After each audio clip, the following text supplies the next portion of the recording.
All right, welcome back to another 2021 MLB draft show. Tonight we are joined by another Georgia Bulldog, lefty Ryan Webb. Ryan, welcome to the show, man. Thanks for having me.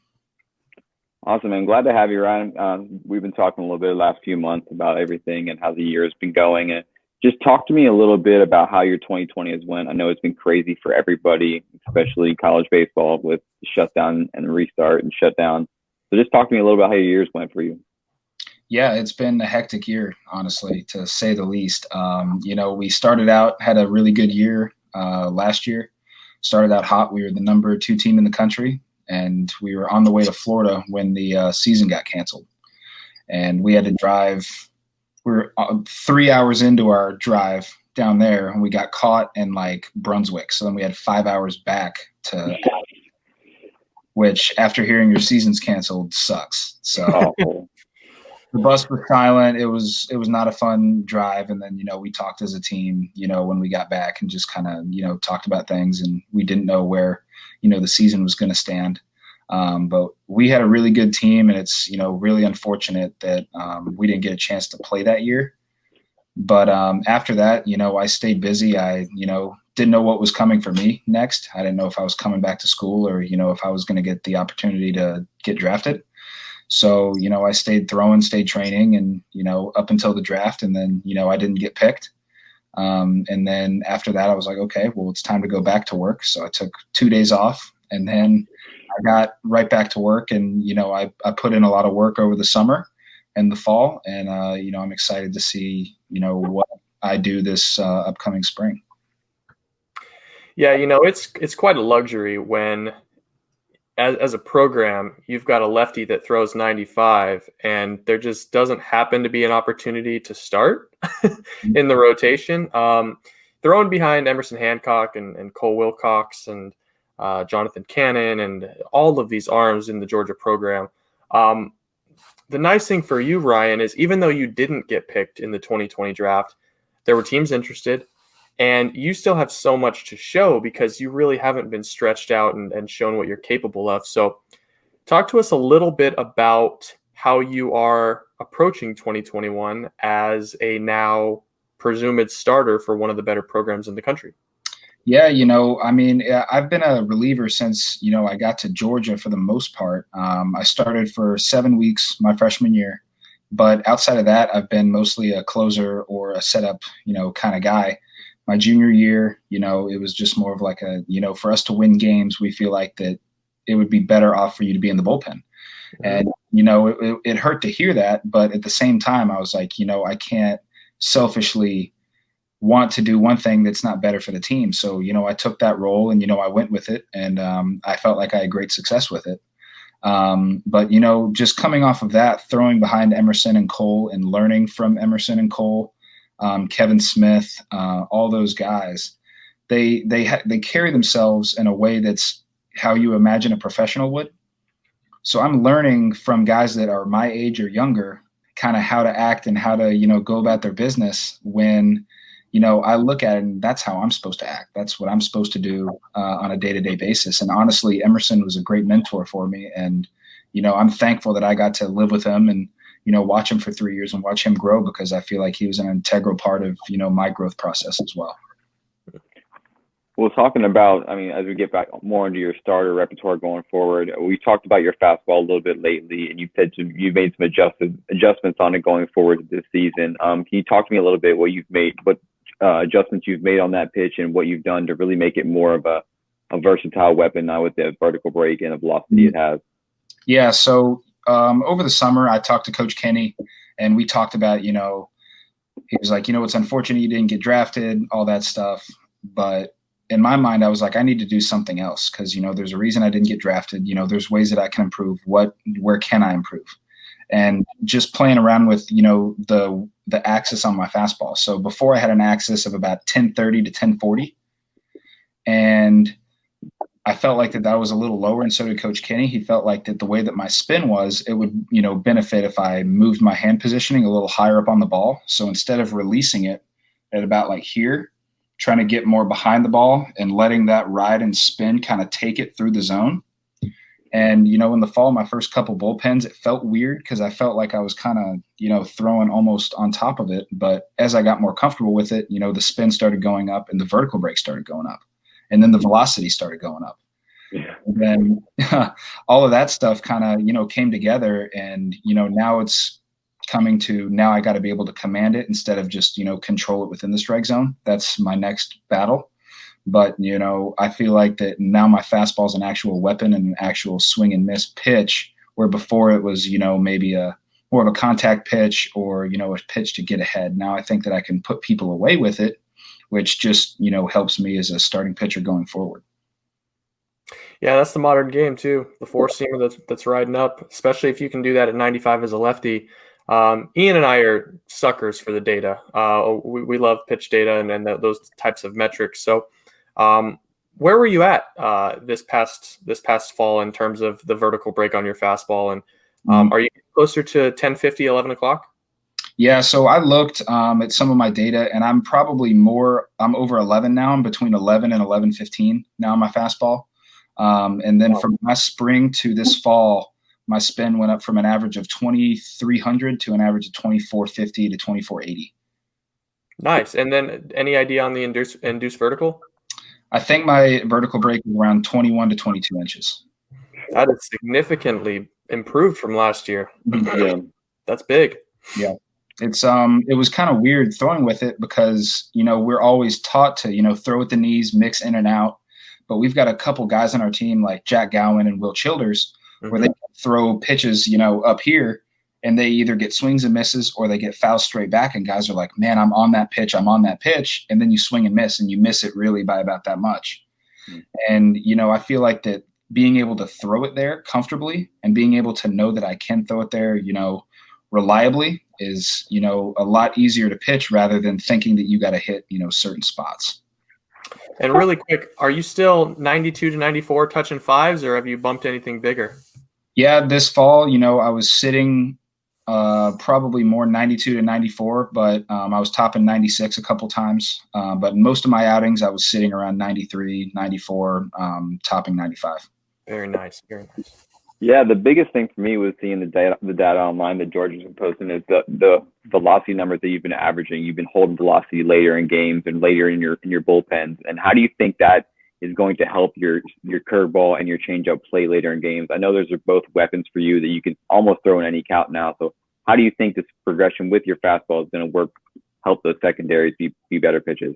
I think it's just, a lot of strength and durability almost. I crushed my body from about right after the draft to, September. And I worked out 4 to 5 days a week. And, I cleaned up my diet a lot over the summer. And I think that I can, make all those jumps that I've made kind of to, all the strength that I've kind of gained. And, I think that being stronger is just going to help me throw farther into games. So now before last year I would throw in, 50, 60 pitches, I'd be down to 89, 90, 91. But my last outing in the Red and Black World Series, I was still sitting, 92, 93, 94 in my fourth inning. So I just feel like that getting stronger and kind of growing into my body a little more was one of the keys to that happening. Well, let's talk about the curveball because it's a good one. You got that baseball. Show us the curveball grip. Show us the process of throwing it, and then after you kind of dive into the weeds, talk to us a little bit about that changeup.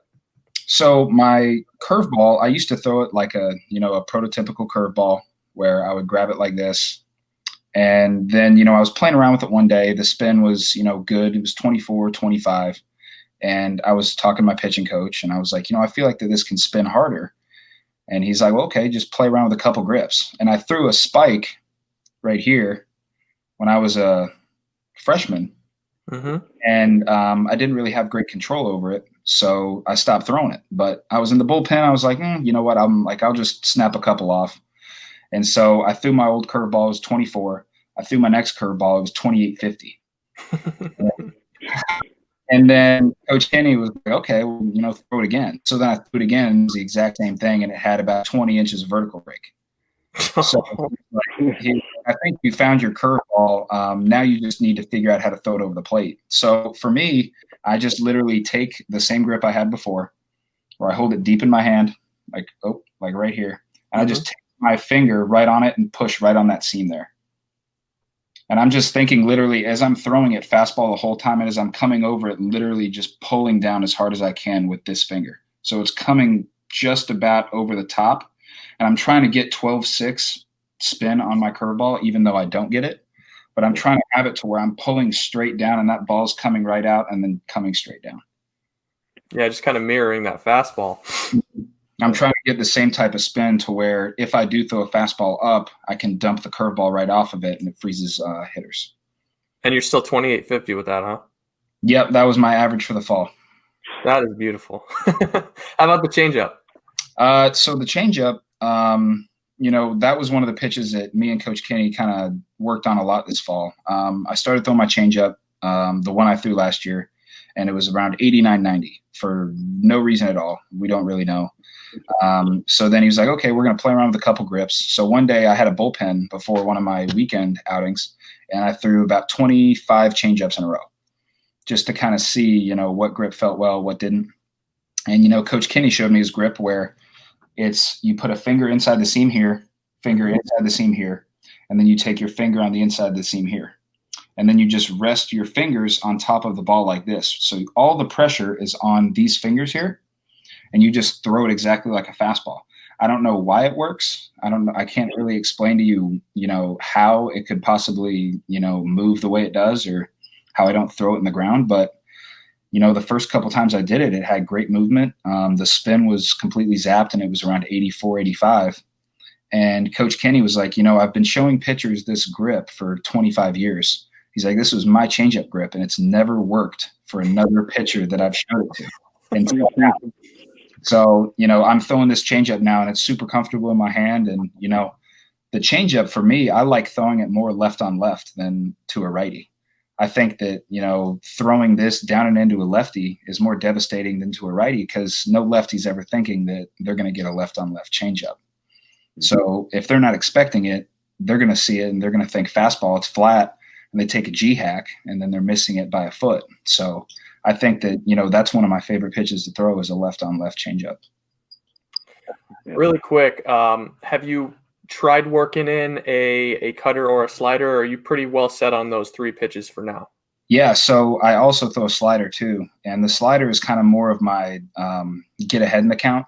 So it doesn't move, it doesn't have a lot of horizontal or vertical, but it has enough to get the hitters off of my fastball or my curveball or changeup. So, for example, let's say I'm facing Ben Anderson, our leadoff hitter. He was batted 400 last year. I mean, he's a really, really good contact hitter. I would lead him off with a slider or a curveball. I would dump my slider in, and then after that, maybe go fastball up, maybe go fastball in, just to change his eye level. Because if he's looking spin, he could be assuming, I'm going to throw the same pitch because he didn't offer at it, he didn't bite at it. And then if I wanted to, I can dump it in there, and then I can also kind of make it to where it has a little more horizontal and a little more vertical. It just kind of depends on the count and if I'm facing a lefty or a righty. But I like throwing my slider a lot, but it doesn't really, move a whole ton. It's kind of like a slower cutter. But it moves enough, and it's got a big enough speed differential to where hitters don't really seem to square it up a whole lot unless I throw it right down the middle. And Luke Wagner, our freshman, almost took me deep. I tried to throw him an 0-2 slider, and it went right down the middle. He hit it off the wall. So it'd be like that sometimes. Yeah. Don't want any frisbees. Yeah. So that's that's my arsenal. I love throwing my curveball. Now I can locate it earlier in the count, which is a huge help because then I can, as I said, go back to the fastball, up in the zone, or I could go back to the curveball and they're just kind of, freezing a little bit or giving it a double take. So that's my arsenal. Yeah. Just knowing that fastball is becoming a swing and miss pitch for you just must give you a tons more confidence in your entire arsenal. You can throw those balls in different counts now. Well, getting away from your arsenal a little bit here, being a Georgia kid, I just want to ask you a little bit how easy the decision was to go to Georgia and what that's done for your development. You've mentioned Coach Kenny a lot in this interview, so I just wanted to ask you a little bit about how your time in Georgia has been and what you think it's done for you as a player. Yeah, I think that, I grew up a Georgia fan my whole life. I grew up, loving Georgia football, Matthew Stafford, A.J. Green, no Sean Marino. I cried after we lost the SEC championship to Alabama when Aaron Murray was on the team. I mean, I've been through all the highs and lows. I was a freshman when we lost to Bama in the championship. I've experienced all the heartbreak that Georgia fans go through. But I came on my first visit. I was 15 years old, and it was the first ever visit that I had. And I was super excited. I was the wide-eyed 15-year-old. I'm like, I can't believe I'm here. And it was Georgia Clemson football. We had Clemson at home, and it was a top 10 matchup. And Todd Gurley ran wild for 300 yards or something like that. He had an absurd game, and I was there for it. And, the baseball part, and in my mind as a 15-year-old, you're like, wow, like the baseball part, I want to be. cool, but whoa, like that was fun. The football game was so cool. And, from then, I knew I wanted to go to Georgia. And, ever since then, I wear red and black every chance I get. I mean, I got a red and black, neck gaiter here. So, I mean, I'm all over it. But once I got here, I kind of had to have a little bit of a reality check, because everyone comes from, a program or a team where, you're the best player. And, I came in thinking that, I was the best player, I knew what I was doing and all that other stuff. And, my first outing in the fall, I didn't record an out. And I was like, what's this? Like I do one thing and, I'm fine. And I kind of had to, take a step back and look at myself, and I had to adjust, what I was doing, because ultimately my goal is to, be a competitive pitcher in the SEC and, play pro ball and end up pitching in the big leagues. And I didn't really realize that everyone had to adjust and adapt and change their game. So that was kind of a learning curve that I had to take for a year or two. But once I kind of started figuring out who I was as a pitcher, I kind of took that and then I kind of ran with it. And I think, Coach Kenny was a big part of it, and kind of taking me in and being like, look, you're not this, you don't know everything. You kind of need to trust us. And if you don't trust us, you're going to be in trouble. So I was like, you know what? All right, I'm going to fully trust you guys. Like, I'm going to listen to everything you got. I'm going to be a sponge, open ears, everything. And then, ever since then, I've been on a steady incline with my career. Yeah, coming in as a wide-eyed 17-year-old freshman and having to see Aaron Shunk and Keegan McGovern and, those guys step in the box. It's different than high school. That's for sure.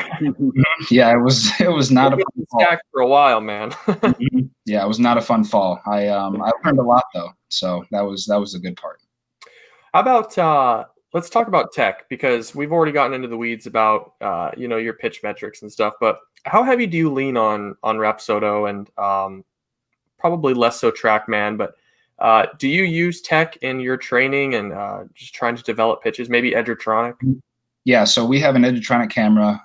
We also have, Rapsodo. We also use TrackMan in our live sessions, but in the bullpen we got a Rapsodo, and we have the Edgertronic. And there will be certain days, where I feel like that I need to work on, my slider release, for example.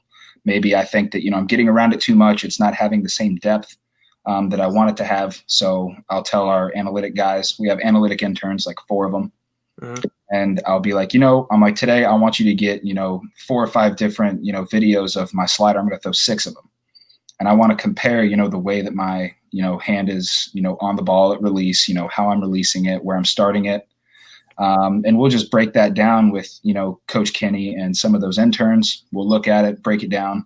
Maybe there's a little bit of maybe a wrist adjustment that I've made that I didn't even know.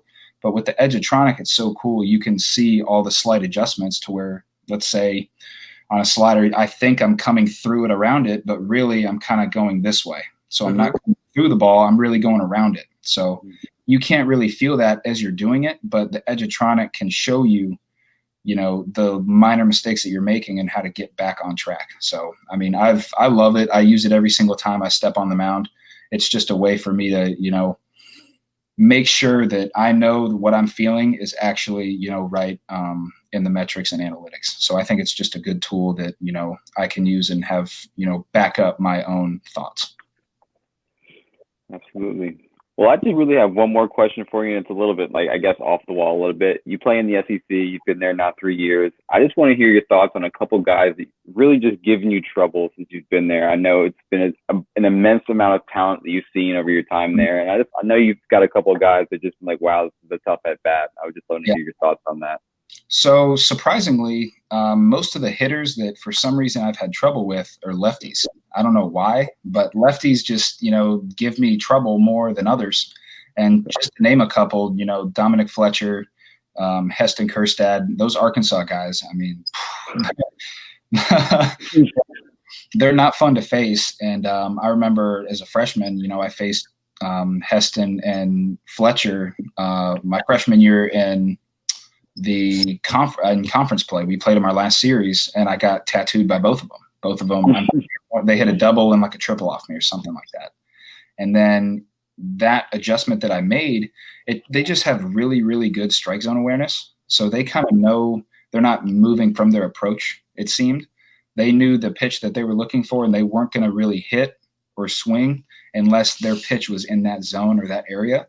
So I would throw, junk at them. I'd go in, I'd go out, changeup, curveball. It didn't matter. They weren't biting at anything unless I threw the pitch that they were looking for, and they weren't going to expand.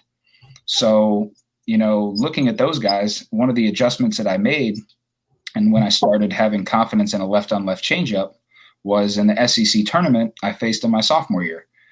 I came in, and you would think lefty on left, left on left. He's going to go curveball, slider, fastball. He's not going to come in with changeups. And I came in attacking full changeup. I don't know why, but we just started throwing left on left changeups. And I got Dominic Fletcher out. I got Kjerstad out. I got a couple of their other hitters, Casey Martin. But that was kind of when I discovered the left on left change. And it's, helped a ton since I've made that adjustment to where it's just another weapon. So instead of only throwing it to righties, you can throw it to lefties. And honestly, Tucker Bradley is probably another really, really, really not fun at bat. I walked him, I think, every time I faced him besides once. Get him. In 3+ years at Georgia, he just doesn't swing at balls. And then when he does swing at balls, he fouls them off. It's impossible to get him out. I struck him out once. I must have walked him at least 10 or 11 times. What a weird line. Yeah. I mean, it's absurd. He's got those guys that have really good strike zone awareness and just know, what their plan is, and they're not coming off from that plan. And that's why they're great. And that's why Kjerstad and Fletcher were, really high picks, is because, they've got a plan and they stuck to it. Well, I've got one last question. It's a little bit of an off-the-wall question. It's not really baseball related, but I think our viewers will enjoy hearing this. I'm actually up in Seattle, so I'm plenty familiar with the Hancock pick, but I kind of want to put you on the hot seat with him and Wilcox because they're kind of fresh on the mind. You lived with Emerson. I don't know how well you knew Cole. Mm-hmm.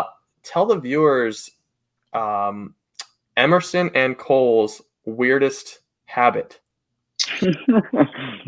I would say Emerson for sure. I don't know if I know Cole's, super weird habits. I didn't live with him, and I feel like that you find those super, weird habits, in the mornings. And, Emerson, he would get up when we were in season. He would get up at, 6:30, 7:30 every morning, and he would make the exact same thing for breakfast every day.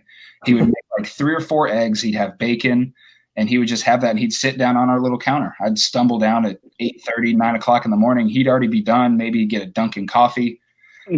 He would do those things every single day. And it was like, why are you getting up at 7 a.m.? There's no reason for you to be up that early. And he's like, I just got up and, I'm just going to eat some breakfast and hang out down here. Every single day. I would wake up every morning and he'd already be done with breakfast. Sleep through that bacon smell every morning, huh? Oh, it was awesome to wake up to. And I'd be like, hey, can I have some breakfast too? He's like, oh, I'm already done. Oh, okay. Not up in time, Yeah. What about Cole? Is there anything kind of strange or out of left field about Cole? Not really. I mean, Cole's definitely, one of those stranger guys, but, he's very, very good at ping pong. So play ping pong in the locker room. He's pretty good. He's super competitive, as you guys know. But Cole's really good at ping pong. We would have some intense, ping pong games in the locker room, and Cole seemed to always be in those really intense ping pong games with Tony Losi and Tim Elliott and all those guys. So Tim Elliott. Mm-hmm. Baseball and ping pong, man. Mm-hmm. Tim Elliott's actually in Seattle now too. I wonder if him and Emerson are training. Yeah, I think Tim is working out up here, and I think Emerson's going down in Tallahassee because he's close by there. So I think that's what they're doing. Emerson's a pretty not to get off the beaten path, but he's a pretty secluded guy. I think he lives out in the sticks a bit. Oh yeah, he's in Cairo, Georgia. But don't let it known that you called it the sticks. I mean, to him, it's a very nice town. It's a very small town. Oh hey man, I live in a very nice town. It's the sticks though. Nothing against anyone's town. If it's the sticks, I'm from the sticks. Yeah. It exists. It exists. No, he loves it though. I mean, he loves it there, and he's close enough to Thomasville and Tallahassee's to where he can get around. But he loves it down there, and he's a great dude. It was an honor to live with him and be one of his really good friends. Love it, man. Well, Ian, if you don't have anything else. No, man, I think this has been great, Ryan. I really appreciate you coming on here, man. It's been a fun conversation. I'm excited to see you become the guy this year at Georgia. So I'm just really, really thankful that you came on with us, man. Hey, I really appreciate it. Thank you guys for having me a lot. Yeah, man. Excited to see more innings. Take it easy. You too. All righty.